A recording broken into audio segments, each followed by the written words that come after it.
Hi అండి. ఈరోజు వీడియోలో మనం వినాయకుడికి సింహాసనం ఎలా చేయాలో చూద్దాం. సో, దీనికోసం ఒక కార్డ్‌బోర్డ్ బాక్స్ తీసుకోవాలి.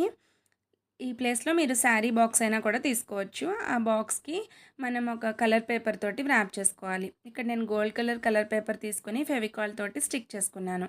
ఇలా స్టిక్ చేసుకున్న తర్వాత ఇంకో కార్డ్‌బోర్డ్‌ని సర్కిల్ షేప్‌లో కట్ చేసుకొని దీన్ని కూడా కలర్ పేపర్‌తో వ్రాప్ చేసుకోవాలి. దీన్ని బ్యాక్ సైడ్ ఆర్చ్ లాగా అరేంజ్ చేసుకొని గుండు సూదులతోటి నేను స్టిక్ చేశాను. ఈ ప్లేస్‌లో మీరు ఫెవికాల్‌తో కూడా స్టిక్ చేసుకోవచ్చు. గుండు సూదులు అయితే ఊడకుండా ఉంటాయని నేను గుండు సూదులు యూజ్ చేశాను.